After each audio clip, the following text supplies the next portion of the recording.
Why did you exit, and what was the revenues when you exited? Well, the revenue would be over $1 billion because we had overtaken Adidas and we had overtaken Nike. We had become number one. Wow. Let me ask you a question. Why were you number one? When you look back at this, it was very competitive. Why were you number one? Hello, everybody. Welcome to a very special interview, the rise and fall, and possibly the comeback to one of the most iconic pair of shoes that I remember growing up. It was the first time I spent money on the shoe. It is the Reebok. In fact, it was the Reebok pump, and you could see the picture behind me for those of you who are on YouTube.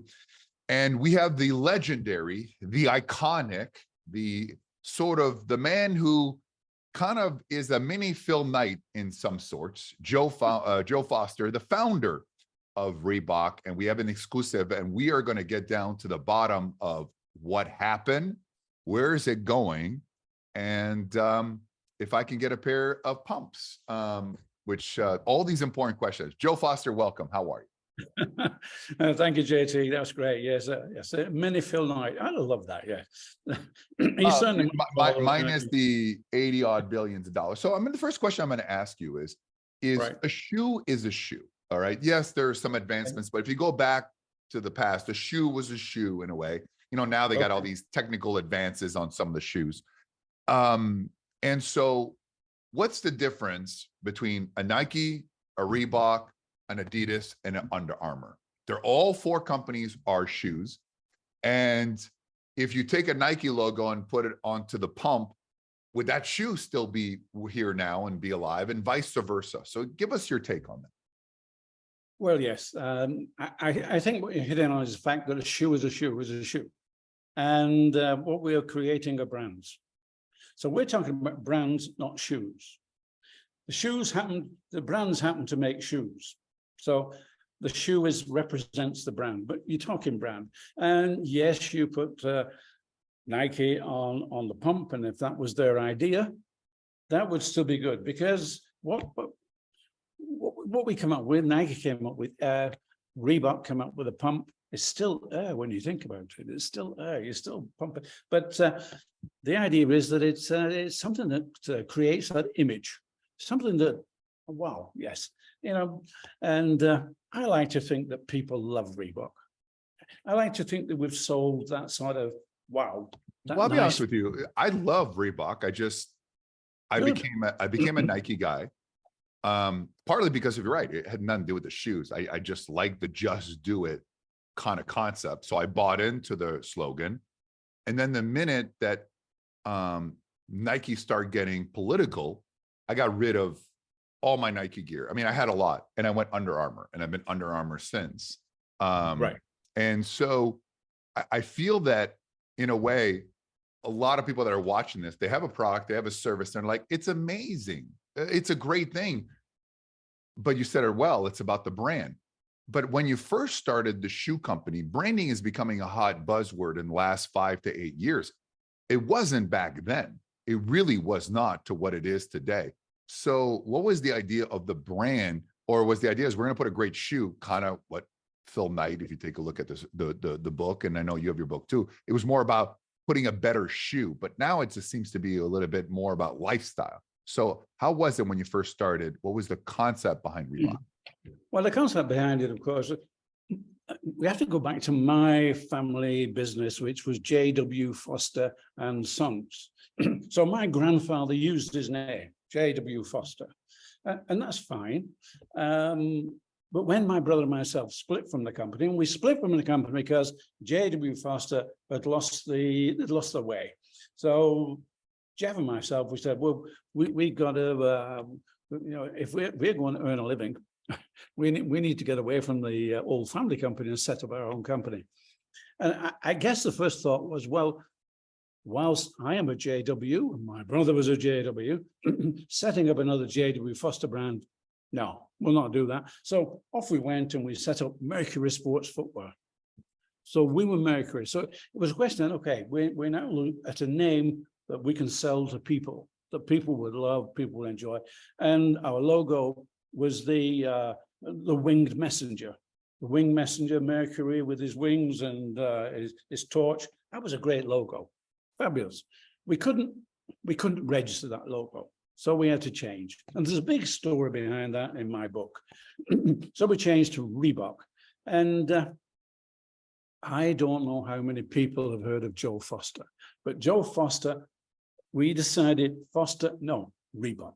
So everybody could own Reebok. What was the name Reebok? What was the deviation of Reebok, so that people can understand? And I know everyone's going to pick up the book, and I'm staying away a lot of stories inside the book on purpose, because I've seen a lot of interviews with you and people say the same thing. So I'm trying to do a different interview, and now I'm more curious from a business standpoint. But how did you come up with the name Reebok? Because it doesn't mean anything. Well, Reebok actually is a small South African gazelle. Oh. And I picked this up from a dictionary. I won in 1940. Is that a Springboks, or is that just a short Reebok? So I didn't know that. Well, well, Springbok is sort of a name for an antelope, an animal, and a Reebok is just a small one. Like many things, they get different names. So Reebok was a smaller one, but a fast animal. And when I found this in my dictionary, which I won in 1943, can you imagine? And it's about today, 80 years ago, I won that dictionary. Wow. And I found it. The story's in the book, and it's quite fun, but the story's in the book, and we registered the name Reebok. So that's where we got it from. The registrar, he came back and said, well, it's an animal, so we can't put you in the A section of the register. That was in the UK. We can only put you in the B section. He said, because if somebody comes along and say, we're making shoes out of Reebok skin, we can't stop them. 10 years after that, he came back and said, we've moved you now to the A section. And we said, why? Well, everybody knows Reebok as a sports shoe, and that's it. But so to answer the question really is that nobody knows Joe Foster. Joe Foster, he didn't want his name on the shoe, and it was all about Reebok. So everything has been about build that name Reebok. That allowed us to employ people to join us, and they all became Mr. Reebok, which was great, and they all felt they had a part of it. So this is a love bit of Reebok. We all loved Reebok, and we all were part of Reebok. So this is a brand name, and I think anybody, association with a brand such as Phil Knight, and I guess with Reebok, because I appointed Paul Fireman as the distributor. He gave him the license in America, so he became a bigger name. Paul Fireman became a bigger name as the man in America, and Paul did a great job. So, just for timeline purposes for people, in what year did you exit Reebok? I exited Reebok at the end of 1989. I stepped back. Okay. Why did you step back, and what were the sales back then? Were you gaining massive market share, or you're getting out because, at that point, if I remember correctly, especially for the people who watched the Nike movie, the Michael Jordan thing was in and around that time. And, you had a lot of pro sports and stuff like that. So why did you exit, and what was the revenues when you exited? Well, the revenue would be over $1 billion because we had overtaken Adidas and we had overtaken Nike. We had become number one. Wow. You had become number one. When you exited in 89, you were number one. Let me ask you a question. Why were you number one? When you look back at this, it was very competitive. Why were you number one?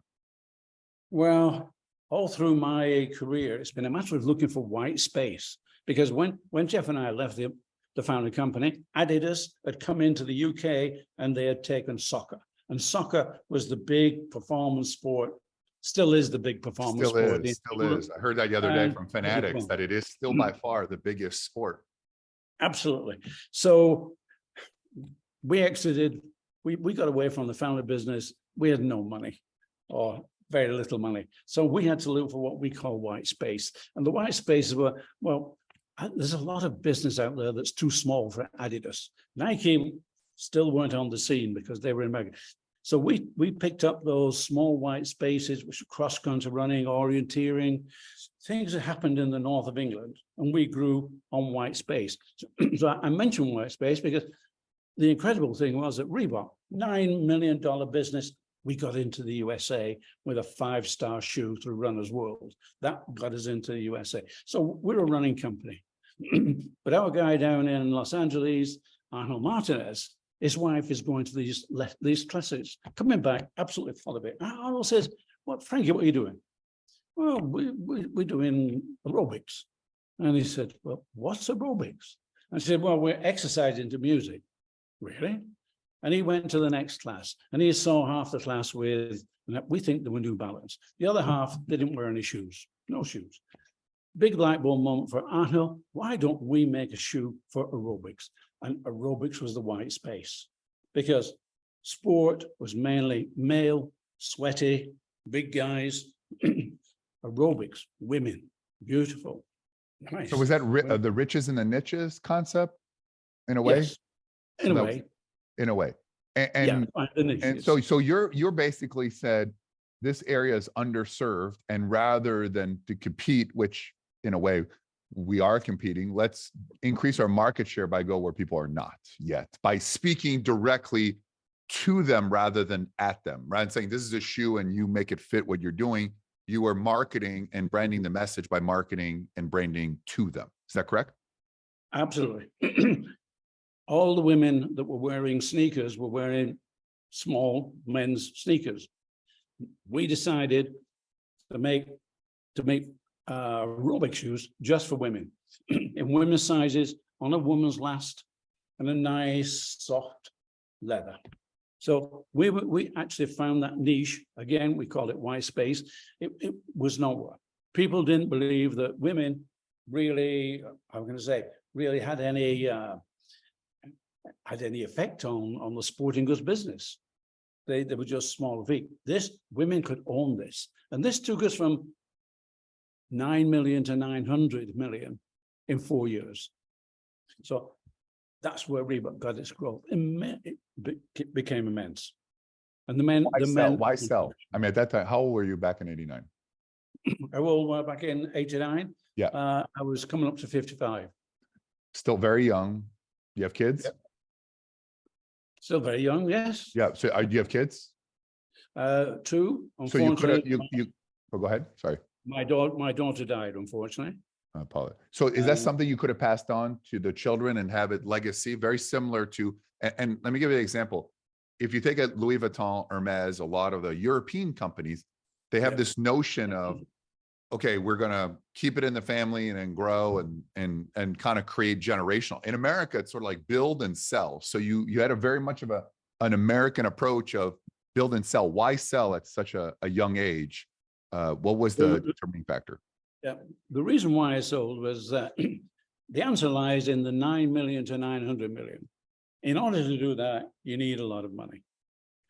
To get in there, the opportunity came along. To get the money, you needed to give equity. And we needed so much, I decided it's better. I will step back from the ownership. I'll be the founder. I'm happy with that, because if I'd have refused those, probably nobody would know Reebok today. What was the offer? What was the offer you got where they got a piece of equity and how much? Like, I'm sure you had a lot of offers, but what was the best one that you almost possibly took? They said, we'll give you X amount for X amount of equity, if you remember correctly. Well, I don't discuss the numbers because it was an arrangement that if we do well, everybody will do well. Well, but the deal didn't go through ultimately. It never went through. I'm not talking about you selling. I'm talking about a potential deal that someone came to you. Say, I come to you, I say, Joe, let me take over your company. I'll give you $500 million, but I want 40% of the company or something like that. Was there any offers of some sort? Because you did not want to give up equity at that time. You just want a straight buyout. So do you remember any of those offers? And I don't think it was a straight buyout. I think it was a question of making sure that the guy who was bringing the money didn't come as a lump sum. The money came through through a credit line. Mm. So that credit line, that could have been stopped at any time. My decision was, okay, if I say, no, you can't have equity, the guy gets cold feet, the guy pulls away. And then you crash.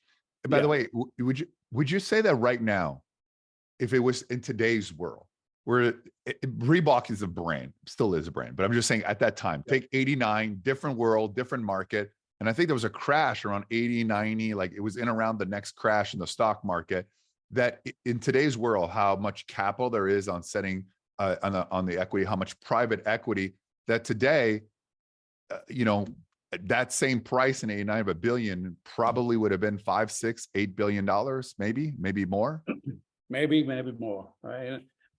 It didn't, that sort of situation didn't occur. What we were looking at, you go back to 1990, we didn't have the same financial outlooks we have today. And no internet. I mean, it was just, right. you were talking about yellow pages earlier. I don't know, some people even know what yellow page is. By the time people watch this interview 10 years from now, I'll be like, what is the yellow page? And why does he want to have be in the A section, right? It's crazy, right? To think about how much that has changed in doing business. So you got bought out outright in 89. And then what happened to the company? So it's $1 billion. What happened to the company? Well, as I said, the company, we had become a woman's company, an aerobics company. When Jane Fonda bought a pair of the aerobic shoes, used them in her workouts, it took off. Women bought them not just to do aerobics. They went out in the street. They went to wherever they work, wherever their employment was. They just went to it. So all of a sudden, and because aerobics, unlike football or other shoes, no cleats, you could take that shoe that you were wearing for the aerobics and you could do anything in it. So we were probably responsible for a tremendous growth in street. And that's just what happened with Reebok. We went, as I say. So a company bought it, and then what they do with it, and did it go down after they bought it, or up? Or tell us the chronology of from 89 to where it is today, so we have a better idea of what happened to the brand. Well, what happened to the brand is, so we overtook Adidas, we overtook Nike in the mid to late 80s, and I stepped back. Because I recognized the fact that if we were going to go places, we needed the American thinking there. We needed Americans in that business. Nobody wanted me to come over and start taking charge of a Reebok company and all this. So everybody started to think it's an American company. Fine, no problem with that. So the company grew, of course, because it grew bigger than Adidas and Nike. We could then move into men's sports. We could move into basketball. We could move into tennis. And so we moved into these sports where the shoe could actually go street. And this is what we did. And of course, the company just grew and grew. So Joe, you're involved as you're still founder, but are you getting paid a salary, or are you still retaining equity on the upside? Because obviously you would have received a lump sum. So is your role more ceremonial as the founder, kiss babies, shake some hands, and then there's a whole kind of division, or you're still actively involved, getting paid, checking shoes, giving ideas? Because obviously your ideas made you bigger than Nike and was the #1 shoe company. So I would assume, and it's not always the case, that, hey, I want to still pick this guy's brain, and you're still relatively young. So what was your involvement after 89? After 89, well, the first thing after 89, when I stepped back and I decided I'd go to Tenerife, which is the Canary Islands, just off Africa. Nice, I could lie back and enjoy life. And of course, the phone never stopped ringing for the next couple of years. It just never stopped ringing. Joe, what do we do with this? Even the IRS rang me because they didn't like the idea there was a royalty going out of the USA into the UK. So a lot of things happened. And I was sort of involved for quite a long time. And slowly, until Adidas bought the company. In 2022, March 4th. In 2022, no, it's not Adidas. We're talking about ABG there. ABG finalized the acquisition of Reebok of $2.5 billion in March 4th, 2020. So yeah, that's from Adidas. Adidas took the company in 2005. So the company that bought it was ABG. They're the one who bought it from you in 89, correct? Go on.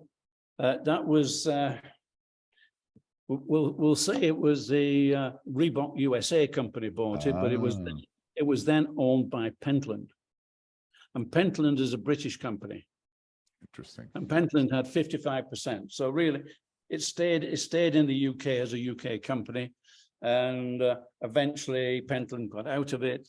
And eventually Paul Fireman, as a public company, sold the company to Adidas in 2005.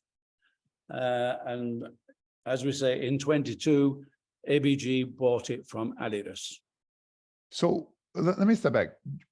Would you say that the brand increased after you left? Let's call it, 95, 2000s. I feel like the brand was falling, the sales were falling, it was diminishing. Obviously, basketball became a prominent. Michael Jordan, I mean, Air Jordans, I mean, that the shoes and at least in the United States, and you probably have better concept overseas. But why did ultimately Reebok like fall down? I mean, to be bought out for 2.5 billion is still a lot of money. And obviously the value was probably in the name Reebok itself. But why do you think that you put yourself in the position? If I had still run it, hadn't sold it, so where did they go wrong where it could have been maybe a $60 billion brand? Well, I think the start of going wrong was the fact that aerobics took away the need to sell. We got to, it took 4 years chasing the business. The business we didn't need to sell anything. The problem was, how do we manage to keep up with the orders? Because the orders were coming in, it just flooded the company. So we didn't have a mentality of how do we approach the market and sell to the next generation. That wasn't it. So by the time, I'd say by the time I was leaving, they'd moved into tennis, moved into basketball, but the skill there wasn't really there. We hadn't been doing it for years. The business was so easy. When I say easy in terms of selling product, it wasn't easy because the mind was on not financing, we'd answered financing. The biggest problem was product. How do we get the product that's in demand? And that was a big thing. And certainly in the mid to late 80s, we were trying to get into factories. The luck we had is that Nike at that point, Nike hit a wall. They pulled out of about 3 or 4 factories in Korea just when Reebok needed it. So Reebok went in, and this is how we managed to keep up with the production. But all we were thinking of is, how do we satisfy orders? Not where are we taking this company? It took a bit longer when we sat down and said, well, where do we go next? Because this women's aerobics market, it's going to peak out somewhere. And yes, we were number one. It's driven us to number one. But yes, it was going to peak out somewhere.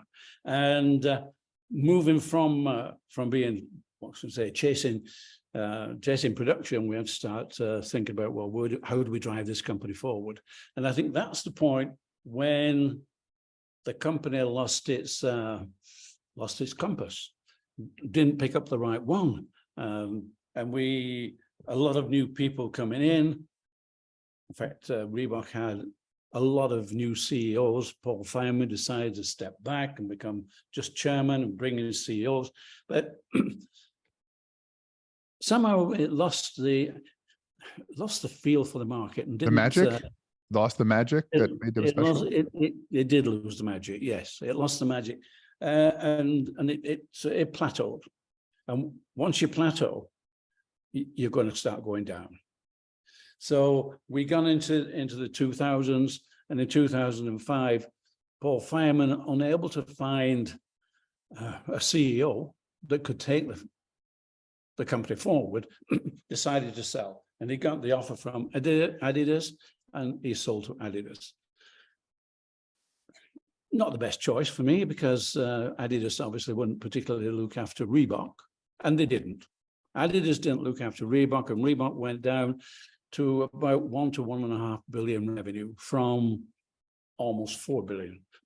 But what would you do if you were Adidas? Well, yeah. Adidas bought the Reebok brand because Reebok had a big part of the American market, and Adidas wanted that. So there was a lot of exchanging of so they just replaced their assets, and just kind of, you're kind of buying the customer list or the loyalty of the customers and trying to introduce them to other products. And so where would you say the brand is now today as it stands?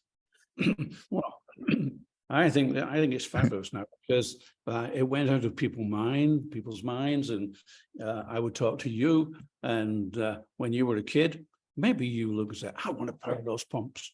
I remember I playing basketball and that was part of the routine to pump. That was Yeah. I pump, you know what I mean? I remember that. I mean, I remember that very well. And so, and it's funny because now, maybe now that I know you, I don't think of Reebok, I think of Joe Foster. So it's kind of interesting that it wasn't about Joe Foster, but now, you know, your new book, which we'll talk about in a second, it is about Joe Foster, because I think there's a lot of lessons throughout the rise and fall. This could have been a $60 billion brand. It had all the right thinking, the right marketing, and maybe had you not sold, or it would have been at a different time, like move the company 20 years forward, right? In today's market with internet, social media. I mean, could you imagine everybody on social media just pumping their shoes and doing videos of that? I mean, you could imagine today what that, because that was a novelty. I don't know if it worked or not, but it was psychological. Like it was and it's probably the only shoe ever. And there's other lines and other shoes, but it had a psychical effect. Like when I was it was like, you know what it reminds me of? And maybe that's what Gatorade did. Be like Mike, right? And it was like, I drink Gatorade, I want to be like Mike, which is probably one of the greatest commercials other than the Apple commercial. And this was like, the shoe was like making me better, right? And so it was very interesting. And did you have any role into the marketing, or what was your role? Or you're like the guy where like, I'm a designer of the shoe, I'm in there or what was your role at Reebok other than obviously owning it? But if you say like my area of expertise, you and I start a company together, we start a shoe company together, what would be your role right now? Well, I mean, it's very hard to say because we've moved into a different era. As you say, we didn't have computers, we didn't have smart cell phones, we didn't have any of that. Supply chain efficiencies, right? Which be much easier now to track. Absolutely. If I wanted anything, I had to jump on a plane, I had to jump on an airplane and go meet people. Even the telephones were not that good unless we had a good line under the Atlantic to America. I could hardly speak to anybody. We needed satellites. So everything has changed. And now we talk about technology. In my day, I had to go and convince people that we had a good product. And so we did get a bit of luck. We got into America. My first trip to America was 1968 to the NSGA show in Chicago. It took me 11 years, 1979, before I actually broke into that market.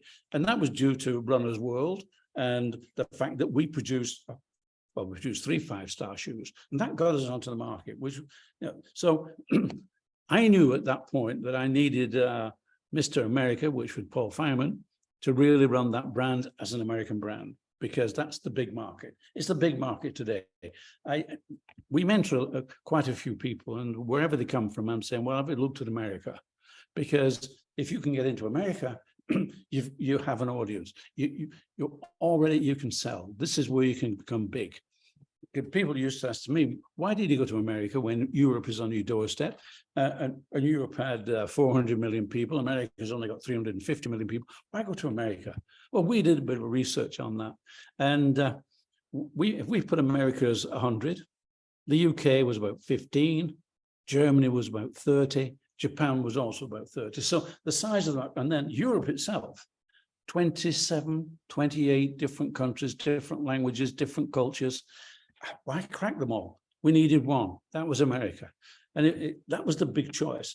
We really made it in the UK in the running athletics market. And there was a question, well, okay, do we now challenge Adidas on the soccer market? Or do we, instead of trying to increase our product line, do we increase our market? And increasing the market by going to America, that's the one I went for. And that worked. So what would I be doing today? I would be talking to people about strategy, more than product, because there's a hell of a lot of good people out there now designing product. And yet I'm wearing a pair of shoes, the sole of which I designed in 1976, and it's still being used today. In fact, the image or the silhouette for the brand is still the one that I designed in the 1970s. So that's still there. A couple more questions. There's a lot of people watching here, and just as an entrepreneur lesson for everybody. I own a tie company, although right here, I own a tie company. It's got my name on it. JT Fox, right? Very Right. successful. Yeah. I powered Yeah. wealth collection. And a lot of people here want to start a shoe company, an apparel company, a clothing company. And, you know, I know Donna, Karen, I know Calvin Klein, I know Tommy Hilfiger, all of them I met recently again. And I met Anna Wintour. So I have an idea of what the answer would be, but I want to hear it from you first and be as real as you can. Someone wants to start a shoe company right now, okay? Sneakers or women's shoes or whatever.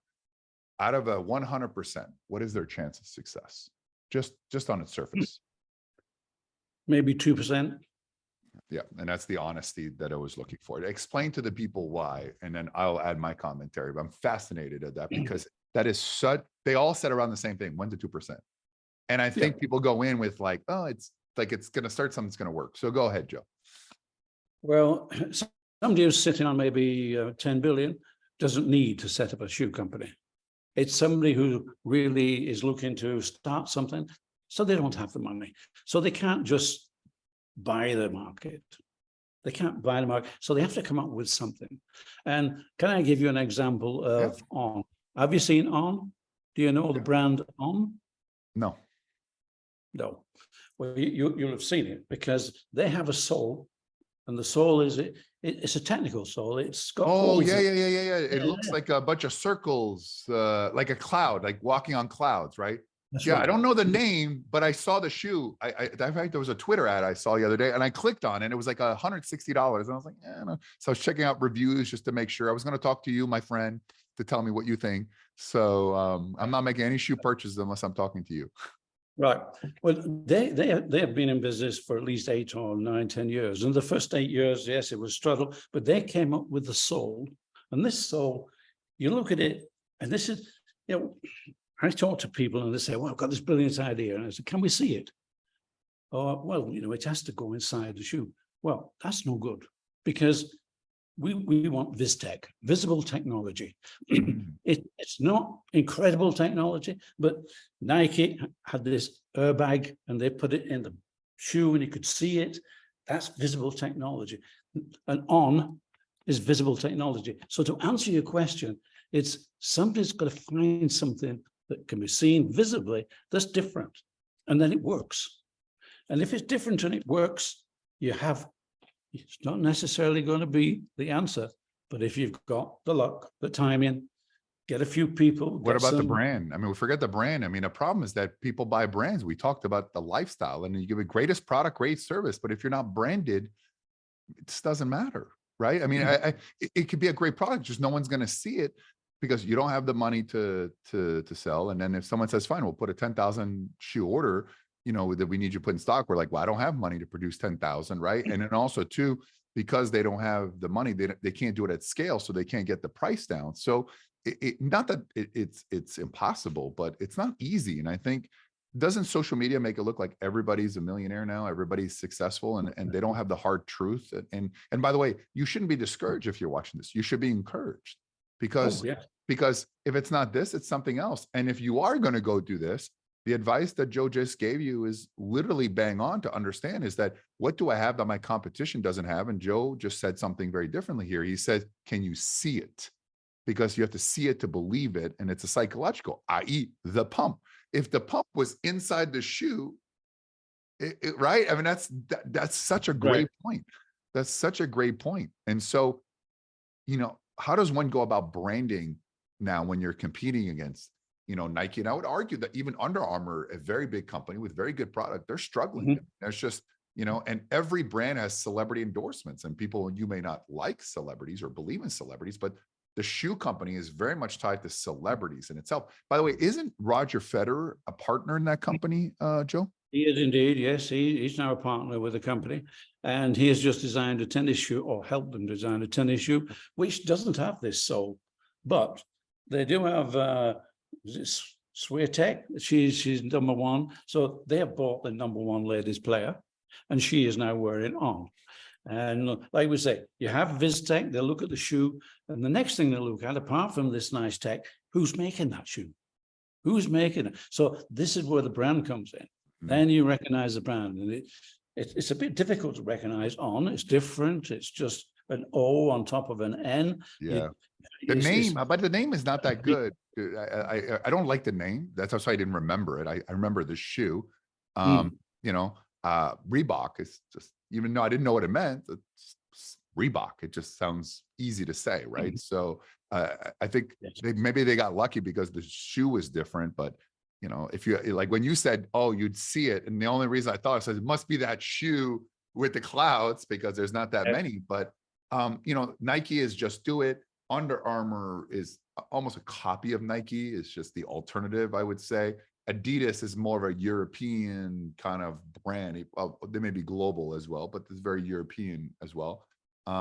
So how does what lifestyle does one market now that is so different? And then you have the Louis Vuitton, the Gucci's, which are more like sneakers, but they're more like, let me show you how rich I am.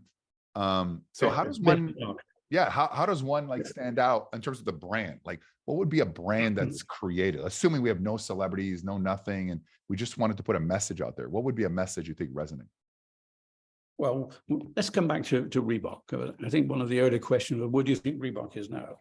Well, the fortunate thing is now that with ABG, ABG have found a different system of retailing, marketing, of distribution. ABG have over 40 different brands. And they just bring them in. But what they also have is connections with so many large retail operations globally. And from what I've been picking up these days, Reebok, you will now be able to find Reebok eventually, because it takes some time for the new company, for the production line to go through. It takes at least 18 months from buying the company for your new product to come through and to be seen. But there's over 320,000 outlets now globally have the Reebok product in. And so when people say, well, what is it going to do now that it's been bought by ABG? Well, the first thing, they don't need to be clever. What they need is what they've got: visibility. Visibility. The product is now going to be on sale in 320,000 outlets globally, which is massive from what it has been. So this is the first thing that ABG have done. They put it in all the outlets. And my connection now is that I know all these outlets. They're inviting me and my wife, Julie and I. We've gone around the world. In fact, this year already, we've been in Australia, we've been in India, we've been in Dubai. In fact, we've been in Panama. All these countries, introducing them to Reebok. And this is, we're tying in with Joe Foster now because I wrote the book. And most of these guys, the marketing people in these large retailers, they're buying, say, 24 books for their marketing team. So their marketing team now can read my book and they can bring it down to just 2 people. Tell them about the book. We've mentioned it 19 times. It's time for everyone here to absolutely get a copy of this book. I ordered mine. It comes today. So I was delayed by Amazon due to storms in the East Coast, but it comes today. So I try to stay away. I read some of the in-betweens to make sure I didn't ask the same questions today, but go ahead, Joe. What is this book and what are they going to learn? Well, as we mentioned earlier, when I stepped back in 1990, we didn't have computers. We didn't have cell phones, smartphones. We have to travel. Okay, so I lie back. I'm enjoying my life now. I'm in Tenerife in the sun, and we get computers, and we get smartphones, and we get Google, and we get Wikipedia. And they're telling me this is how Reebok started. And they're also showing a photograph of Joe Foster, founder of Reebok. Okay, nothing was right. The photograph may have been of Joe Foster. It certainly was not of me. So I better write the book. So I sat down, and it took me about 5 years of different drafts going backwards and forwards before we got the book. And this was a book to tell everybody, no, this is how Reebok started. So it was really to put the story straight. And we got the book out there, and then I'm getting calls from people saying, Joe, we'd like to talk to you because this is not just telling about Reebok. This is an entrepreneur story. This is telling all the problems. The problem you had with your name, You had to change your name. The problem you had 4 years into our business, Adidas wrote us a letter to say your silhouette, which was 2 stripes and a T-bar, infringed our 3 stripes.